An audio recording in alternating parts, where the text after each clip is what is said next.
అలానే మిసేసరావు ఆరోగ్యమే మహాభాగ్యం అంటుంటారు పెద్దలు, అది సూక్తి కూడా.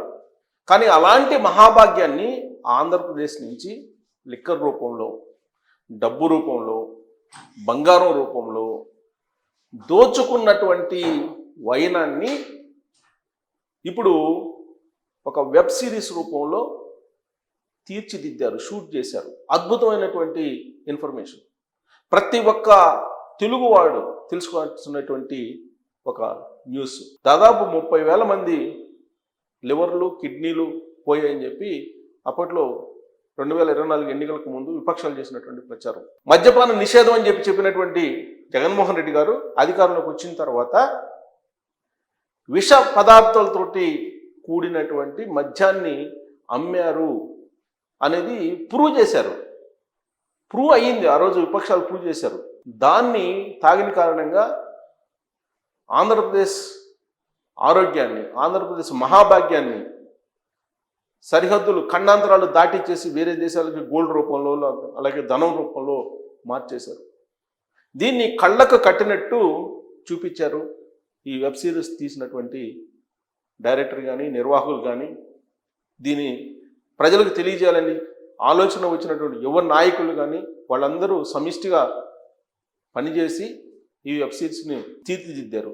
ఎందుకనంటే ప్రజలకు తెలియాలి అనేటువంటి ఉద్దేశంతో, మళ్ళా అలాంటి నష్టం జరగకూడదు సమాజానికి అనేటువంటి ఒక దూరదృష్టితోటి ఈ ఎపిసోడ్ని తీర్చిదిద్దారు. సో అది ఏంటి అనేది నేను మీకు చూపిస్తూ నేను విశ్లేషణ చేసేటువంటి ప్రయత్నం చేస్తాను. ఏ విధంగా ఆ రోజు ఉన్నటువంటి సిచ్యువేషన్ ఉందనేది సినిమా చూసినట్టే మీరు చూడొచ్చు. Power, money, poison. ఇప్పుడు ప్రజెంట్ లిక్కర్ కేసు ఇన్వెస్టిగేషన్ జరుగుతుంది. ఆ లిక్కర్ కేసు ఇన్వెస్టిగేషన్ జరుగుతున్నటువంటి క్రమంలో అసలు ఏ విధంగా జరిగింది లిక్కర్ స్కామ్ అనేది క్లియర్గా చూపిస్తున్నారు. స్కామ్ ఎలా జరిగింది అనేది. దాదాపు 3,500 కోట్ల రూపాయల మేరకు ఈ స్కామ్ జరిగింది అనేది ఈ వెబ్ సిరీస్లో ఉన్నటువంటి ఒక అంచనా. 2024 ఎన్నికలు జరిగే నాటికి అందనేది లేకుండా చేసిన తర్వాత ఓట్లు అడుగుతానని చెప్పి ప్రతి అక్కకు చెల్లెమ్మకు నేను మాటిస్తా ఉన్నా. పూర్తిగా మద్యాన్ని నిషేధిస్తాం అని చెప్పి గట్టిగా కూడా చెప్తా ఉన్నా. 2019 ఎన్నికలకు ముందులో జగన్మోహన్ రెడ్డి గారు ఏం చెప్పారు, ఆ తర్వాత ఏం చేశారు? 2019 ఎన్నికల్లో మద్యపాన నిషేధాన్ని చేస్తారు జగన్మోహన్ రెడ్డి గారిని నమ్మి ఓట్లు వేస్తే సీఎం అయ్యారు. ఆ తర్వాత ఏం జరిగింది అనేదాన్ని క్లియర్గా చూపించారు. Andhra Pradesh government has also now decided to increase alcohol prices by 50%. అత్యధికంగా మద్యం ధరల్ని షాక్ కొట్టేలా నిర్ణయించి మద్యాన్ని నియంత్రిస్తూ, సో అత్యధికంగా రేట్లు పెంచడం ద్వారా మద్యాన్ని నియంత్రిస్తూ నిర్ణయం తీసుకున్నానని చెప్పారు ఆ రోజు ముఖ్యమంత్రి అయినటువంటి జగన్మోహన్ రెడ్డి గారు. మద్యపాన నిషేధం చేస్తానని చెప్పి ప్రజలకు హామీ ఇచ్చి 2019 ఎన్నికలకు ముందు ప్రమాణ స్వీకారం చేసిన తర్వాత రేట్లు షాక్ గుట్టేలా పెంచి మద్యపానాన్ని నియంత్రిస్తాను అని చెప్పి నిషేధం కాస్త నియంత్రణ తీసుకొస్తే ఆయన మాట్లాడారు. చూడండి ట్రూత్ ఏంటి, truth behind. Mumbai reels under the iron grip of underworld titans Haji Mastan, Karim Lala and Dawood Ibrahim. Their influence snaring industrialists, politicians and merchants in a web of fear and power. So Haji Mastan, Dawood Ibrahim ఇలాంటి ప్రపంచ నేరస్తుల యొక్క చరిత్ర మనం చూసాము. కానీ ఆంధ్రప్రదేశ్లో మరి ఈ జరిగినటువంటి లిక్కర్ స్కామ్ని ఏమనాలి అనే దాని మీద కంపేర్ చేశారు. ఇక్కడ చూడండి. Jagan's mafia empire casts a menacing shadow over the state, its liquor syndicates tightening their hold, crushing dissent and twisting governance to their will. ఇలా అరెస్ట్ అయ్యి బెయిల్ మీద ఇచ్చారు. ఇప్పుడు After his ఈ మొత్తం బ్యాచ్ 2019 ఇప్పుడు election జైల్లో ఉన్నారు. manifesto, where YS Jagan thundered with a vow to wipe liquor off the map of the state, he has since abandoned that promise, shattering the faith of millions who trusted him. Instead, he has engineered a vast state-run liquor empire. మద్యపాలనలో కొత్త నిబంధనలు ఏం తీసుకొచ్చారు, ఆ నిబంధనలు ఏంటి అనేది చూపించారు. కుటుంబాల్లో ఆనందాన్ని నింపే విధంగా కూడా మద్యాన్ని నియంత్రిస్తూ అక్క చెల్లెమ్మలకు తోడుగా ఉండే ప్రయత్నం చేస్తూ ఉన్న ప్రభుత్వం కూడా మనదే అని చెప్పి, ఇది కుటుంబాల్లో ఆనందం నింపడానికి, అక్క చెల్లెమ్మల్లో ఒక ఆనందాన్ని, సంతోషాన్ని నింపడానికి మద్యపానాన్ని నియంత్రిస్తున్నాను రేట్లు పెంచి అని చెప్పి ఆయన స్టేట్మెంట్ ఇస్తున్నారు ముఖ్యమంత్రి అయిన తర్వాత కొన్ని రోజులకి. విపక్షాల నుంచి విమర్శలు వచ్చినప్పుడు అంతా కల్తీ మందు తాగి ఇట్లా దాని ఫలితం చూడండి. ఇక్కడ చూడండి, ఇది ఇంపార్టెంట్. ఇక్కడ చూడండి, ఆ విష పదార్థాలతో కూడినటువంటి లిక్కర్ని తాగిన తర్వాత ప్రజల యొక్క పరిస్థితి ఆంధ్రప్రదేశ్లో అనేది కళ్ళకు కట్టినట్టు చూపించారు ఈ ఎపిసోడ్లో. దాదాపుగా కొన్ని వందల మంది లివర్లు, కిడ్నీలు. ఎట్లా చనిపోయినాడంటే ఏం చెప్పుకోవాలా నేను.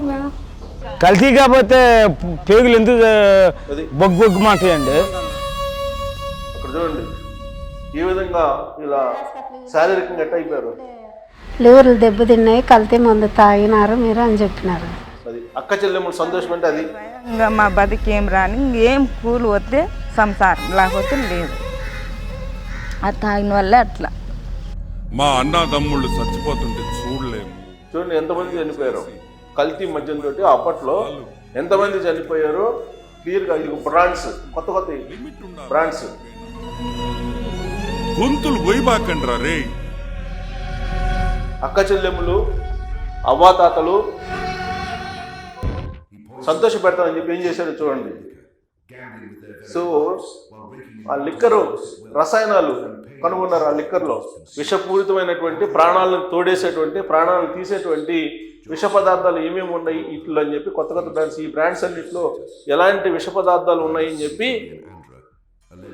మొత్తం ఆ రోజున తెలుగుదేశం పార్టీ యువ నేత లోకేష్ గారి టీంలో అత్యంత సన్నిహితంగా లోకేష్ గారి దగ్గరగా ఉన్నటువంటి విజయ్ గారు, ఆయన మొత్తం ఆ ల్యాబ్కు పంపించి ప్రజలందరూ ఈ విధంగా చనిపోతున్నారు అని చెప్పి అప్పుడు అవేర్నెస్ కల్పించే ప్రయత్నం చేశారు. అవేర్నెస్ ప్రయత్నం చేస్తే ఆ రోజున వాళ్ళ మీద కేసులు పెట్టారు. మళ్ళా ఆ రోజున A scheme dressed up as reform. He claimed higher prices would curb drinking, yet sales exploded by 72%. Liquor price double చేసేస్తారు. లిక్కర్ సేల్స్ ఇంక్రీజ్ చేశాము అని చెప్పి చెప్పారు. మళ్ళా 25,000 కోట్లు మా రెవెన్యూని స్టేట్కి ఇస్తా అంటే అది ఎక్కడి నుంచి వచ్చింది? సంవత్సరానికి 25,000 కోట్లు, అంతకుముందు 17,000 కోట్లు ఉండేది, 25,000 కోట్లు. క్వాంటిటీస్ తగ్గాయి, రెవెన్యూ పెరిగిందంటే ఎక్కడి నుంచి వచ్చాయి? ఇంతకన్నా దారుణం లేదు. దీన్ని ముద్దుగా సకల శాఖ మంత్రి గారిని పిలుచుకునేవాళ్ళు వైఎస్ఆర్ కాంగ్రెస్ పార్టీ అధికారంలో ఉన్నప్పుడు విపక్షాలు. ఆయన ఏం చెప్తున్నారు? 17,000 కోట్లు ఉన్నటువంటి రెవెన్యూ మద్యం ఆదాయాన్ని 25,000 కోట్లు తీసుకొచ్చాం మేము అని చెప్పి గర్వంగా చెప్తున్నారు. 2019 ముందు ఎన్నికల ముందేమో మద్యపాన నిషేధం అని చెప్పారు. ఇది రాకపోతే అసలు రాష్ట్రం అభివృద్ధి ఎలా చేయగలం అని చెప్పి గర్వంగా ఆయన చెప్తున్నాడు. ఇంతకన్నా దారుణం ఏమన్నా? Jagan has bled the people of Andhra Pradesh dry, looting their pockets and wallets. రాష్ట్ర ఆదాయం తగ్గినా సరే అది రాష్ట్ర ప్రజల ఆరోగ్యం ముఖ్యం. ఇప్పుడు మాజీ మంత్రి, అప్పట్లో మంత్రి, ఆయన ఏం చెప్తున్నాడు? నా తోటి ఫ్రెండ్సే 5 చనిపోయారు. ఆంధ్ర గోల్డ్ అంట, నైన్ ఆర్ఫ్ అంట, పుర్రం ముందంట, అన్ని డూప్లికేట్ ముందు తయారు చేసి దోపిడీ రాజ్యం. పురుగు మందులు తయారు చేసిన లిక్కర్ని ఒకటే విషం తాగిన ఒకటే అన్నట్టు ఉంటుంది. 15 నిమిషాలకి వాళ్ళ వయసు ఎంత ఉంటుంది? మొత్తం 50 సంవత్సరాల లోపు ఉండేవాళ్ళు వాళ్ళంతా. ఆ మద్యాన్ని తాగి వాళ్ళు ఎంత అనారోగ్యం పాలయ్యారు. మానవ వనరులని అంటే అసలు నిర్జీవంగా చేసేసారు. మానవ వనరులని ధ్వంసం చేశారు. జనరల్గా అమిత్ షా గారు వచ్చి ఏమంటున్నారంటే 10 years బ్యాక్కి తీసుకెళ్లారు ఆంధ్రప్రదేశ్ని, ధ్వంసం చేశారు 2019, 2024 మధ్యలో అని చెప్పి చెప్తున్నారు. ఇదంతా కూడా ఆర్థికపరమైనటువంటి ధ్వంసం వాళ్ళు చెప్తుంది. అలాగే సామాజిక పరమైనటువంటి ఒక విధ్వంసం, మానవ విధ్వంసం జరిగిందని చెప్పి ఈ ఎపిసోడ్లో దీంట్లో చెప్తున్నారు. క్యాష్ రూపంలో 1,00,000 కోట్లు సుమారుగా వసూలు చేశారు. క్యాష్ రూపంలో. ఎందుకంటే దేశం మొత్తం డిజిటల్ ట్రాన్సాక్షన్ జరుగుతున్నటువంటి రోజుల్లో క్యాష్ ఇస్తేనే మేము మద్యం అమ్ముతామని చెప్పేసి దాదాపు 1,00,000 కోట్ల రూపాయల క్యాష్ని వసూలు చేశారు. ఆ క్యాష్ ఎక్కడికి పోయింది అనేది ఇప్పటికీ కూడా లెక్క తేల్చలేదు. Cash and carry model. Cash and carry. And anyone who dared to question it was no digital payments, only cash. Cash ఇస్తేనే మాకు లిక్కర్ ఇస్తామని చెప్పి చెప్పారు. ఎంఆర్పి అంతా మీరు అమ్ముతుంది అంటానే అడుగుతున్నారు. 140 రూపాయలు అంటే 250 రూపాయలు అమ్ముతున్నారని చెప్పేసి బాటిల్ ఇచ్చి చూపిస్తున్నారు. ఇప్పటికీ కూడా దాని ప్రభావం కారణంగా బాధపడుతున్నటువంటి వాళ్ళు ఉన్నారు. ఎందుకంటే ఆయన మిథున్ రెడ్డి అత్యంత సన్నిహితుడు జగన్మోహన్ రెడ్డి గారికి. ఆయన ఇప్పుడు జైల్లో ఉన్నాడు. లిక్కర్ స్కామ్ లో సూత్రధారిగా ఉన్నాడు. On the night of October 10th, 2019, liquor scam లో ఉండి ఇప్పుడు జైల్లో ఉన్నాడు.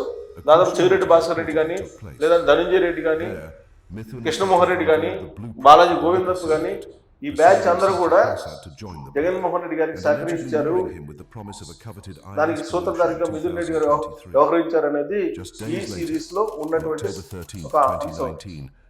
మీటింగ్ ఎప్పుడెప్పుడు వేసుకున్నారు లిక్కర్ దానికి, ఎక్కడెక్కడ మార్చాలి లిక్కర్ పాలసీలు అనే దానికి వాళ్ళు మీటింగ్ వేసుకున్న దాన్ని చూడండి. 12% commission on all distillery operations. Mithun reportedly ordered the move himself, giving direct instructions and suggestions to Satya. Commission 12%.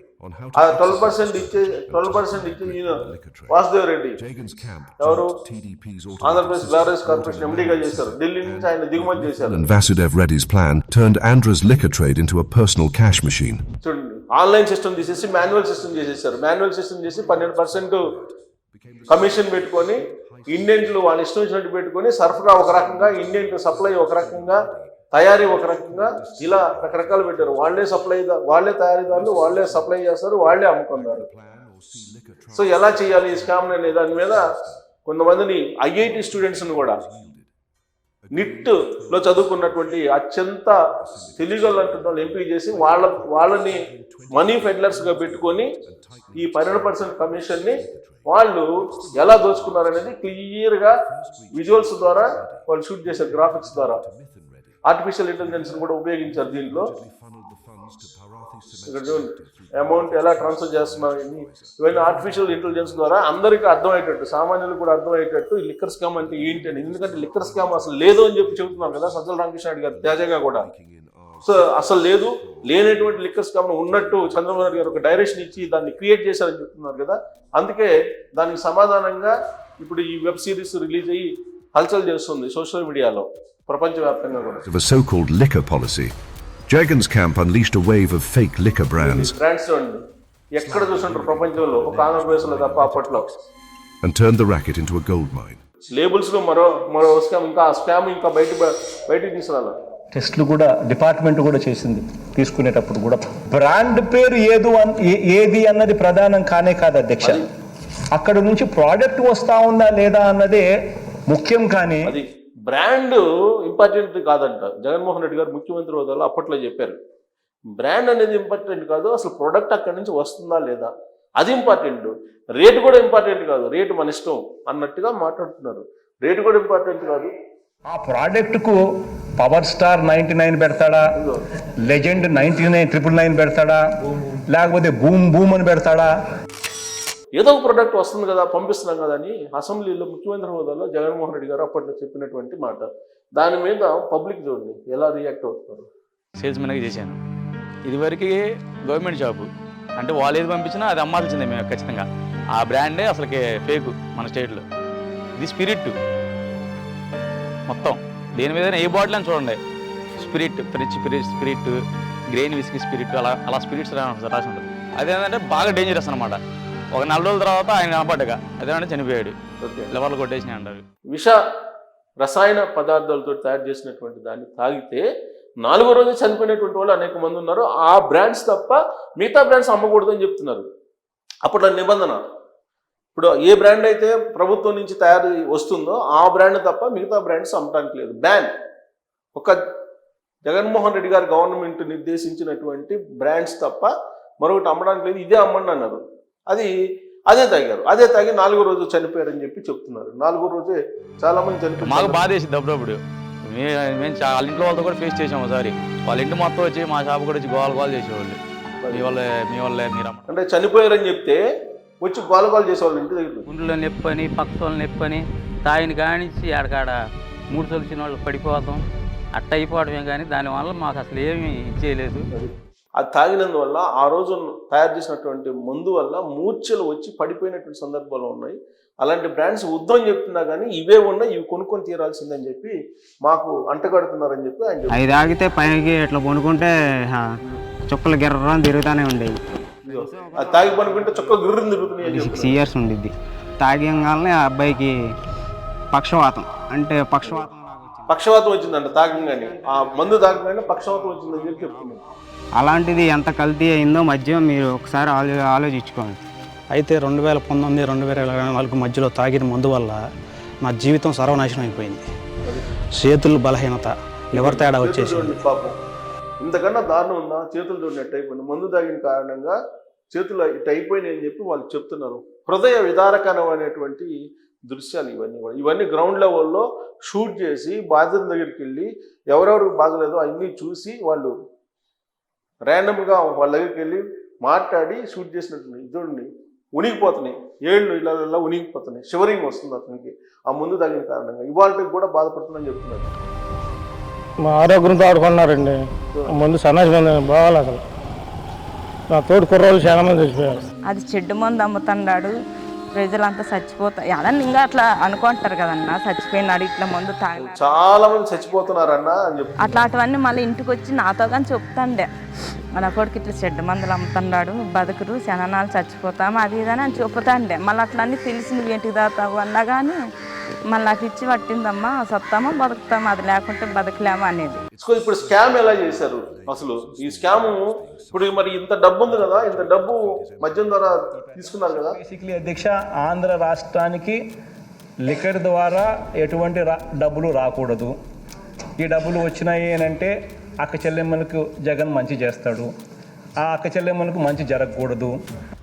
అది అసెంబ్లీలో ఏం చెబుతున్నారంటే లిక్కర్ ద్వారా జగన్మోహన్ రెడ్డి గారికి డబ్బులు రాకూడదు, డబ్బులు వస్తే అక్క చెల్లెమ్మలకు మంచి చేస్తాడు జగన్మోహన్ రెడ్డి అనేటువంటి ఒపీనియన్ ఉందంట చంద్రబాబు నాయుడు గారికి.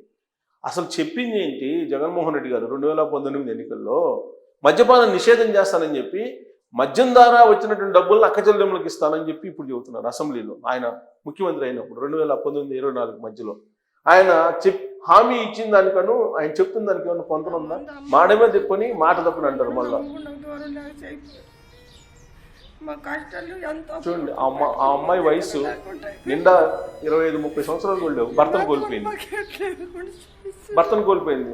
ఎవరన్నా ఆరోగ్యాన్ని తీసుకురాగలరా? ఎన్ని కోట్ల రూపాయలు, కొన్ని వేల కోట్ల రూపాయలు. దయచేసి మందు ఎత్తైంది సార్, మా లాంటి ఆడపిల్లలు బాగా సుమంగలిగా బతుకుతారు సార్. ఇంతే సార్ మేము తాలిబొట్లు తెగిపోతున్నాయి, ముందు ఆపేయండి ఈ నకిలీ మందు అని చెప్పి. ఏం చేసింది ఏం లేదు, వాళ్ళు ఉపయోగపోయే ఏమీ లే, ఉన్న జనాల్లో తరాలిపోతున్నారు. ఇంకా నాకన్నా చిన్న వయసు మా అన్నదమ్ముల్లో పాప ఇంకో పాప అని ఉంది.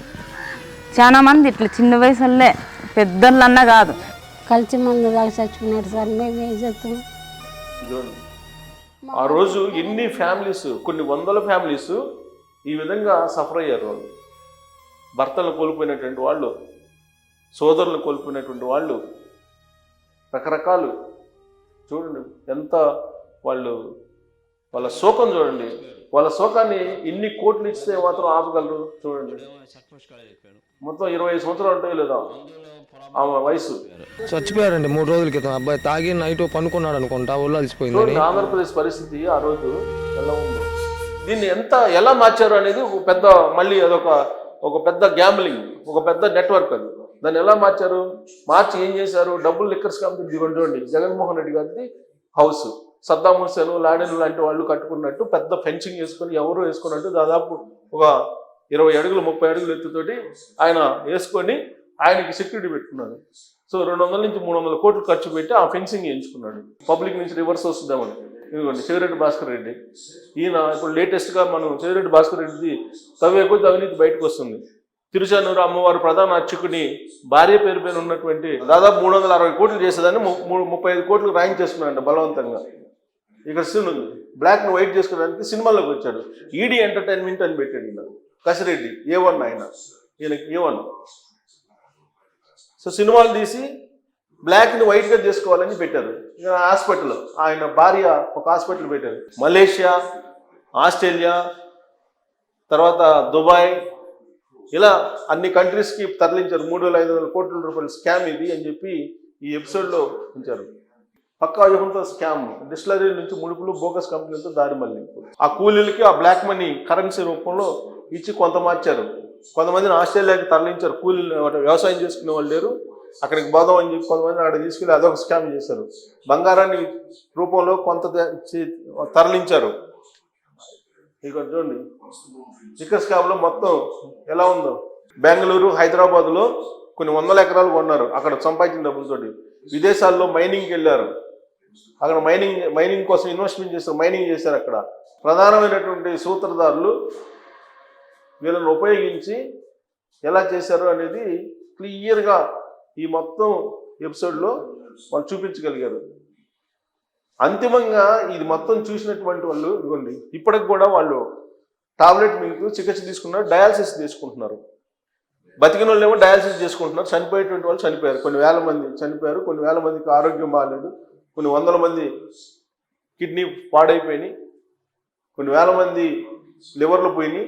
ప్రస్తుతం చికిత్స తీసుకున్నారు. వీళ్ళు మాత్రం ప్రస్తుతం జైల్లో ఉన్నారు. కేసు అయితే విచారణ జరుగుతుంది. 19 నుంచి 24 మధ్యలో జరిగినటువంటి ఈ లిక్కర్ సంబంధించినటువంటి ఎపిసోడ్ను కళ్ళకి కట్టినట్టు ఈ వీడియో ద్వారా, ఈ వెబ్ సిరీస్ ద్వారా చూపించగలిగారు. ఇది సోషల్ మీడియాలో ట్రెండ్ అవుతుంది. కొన్ని లక్షల మంది చూస్తున్నారు ఈ స్కామ్ 3,500 కోట్ల రూపాయలు ఏ విధంగా చేశారు లిక్కర్ దాంట్లో అని. సో అంతిమంగా ఏంటంటే, ఒక మాటలో చెప్పాలంటే, ఇది ఓకే, ఇది మొత్తం కూడా వెబ్ సిరీస్ రూపంలో వచ్చింది. డబ్బు పోయినా కానీ మళ్ళీ సంపాదించుకోవచ్చు, బంగారం పోయినా మళ్ళీ తెచ్చుకోవచ్చు. ఒకసారి మనిషి ప్రాణం పోతే కొన్ని లక్షల కోట్లు ఇచ్చినా కానీ మళ్ళీ తీసుకురాలేం కదా. ఇప్పుడు కొన్ని వేల మందికి సంబంధించిన కుటుంబీకులు, కొన్ని వేల మంది కుటుంబీకులు ఆ లిక్కర్ తాగి, ఆ నకిలీ మద్యాన్ని తాగి ఏ విధంగా బాధపడుతున్నారో ఇక్కడ దాంట్లో చూపించారు వెబ్ సిరీస్లో. కిడ్నీలు, లివర్లు, బాడీలో ఉండేటువంటి అనేక పార్ట్లు, నర్వస్ ప్రాబ్లం వచ్చినటువంటి వాళ్ళు, పక్షవాతం వచ్చినటువంటి వాళ్ళు, షివరింగ్స్తో బాధపడుతున్నట్టు వాళ్ళు, బ్రెయిన్ డెడ్ అయినటువంటి వాళ్ళు, ఇలా రకరకాల వ్యాధులతోటి బాధపడుతున్నటువంటి వాళ్ళు వాళ్ళ ఆంధ్రప్రదేశ్లో అనేక మంది ఉన్నారు. దీనికి కారణం 2019 నుంచి 2024 మధ్యలో మద్య నిషేధాన్ని చేస్తామని చెప్పినటువంటి ఆనాటి జగన్మోహన్ రెడ్డి గారు ముఖ్యమంత్రిగా, ఆ తర్వాత అధికారంలోకి వచ్చిన తర్వాత మద్యాన్ని బేస్ చేసుకొని ఏ విధంగా స్కామ్కి పాల్పడ్డారు అనేది ఈ వెబ్ సిరీస్లో క్లియర్గా కళ్ళకు కట్టినట్టు చూపించారు. దీన్ని మీరు మిస్ అవ్వద్దు, ఖచ్చితంగా దీన్ని మీరు చూడాలి. చూస్తేనే అసలు ఏ విధంగా ఫ్రాడ్ జరిగింది, ఏ విధంగా ఆ ఫ్రాడ్ చేసినటువంటి డబ్బులను విదేశాలకు పంపించారు, ఎంతమందికి లివరు, కిడ్నీలు పాడైపోయి ఎన్ని కుటుంబాలు బాధపడుతున్నాయి, వాళ్ళకి ఎంత సహాయం చేసినా మనం వాళ్ళ బాధని, వాళ్ళ శోకాన్ని తీర్చగలమా. దీని మీద మీకు ఒక ఒపీనియన్ రావాలంటే ఖచ్చితంగా దీన్ని మిస్ చేయకుండా ఈ క్రైమ్ హారర్ వ్యవహారాన్ని చూడాలి. మీరు చూసిన తర్వాత మీకు కామెంట్ చేయొచ్చు. Thank you.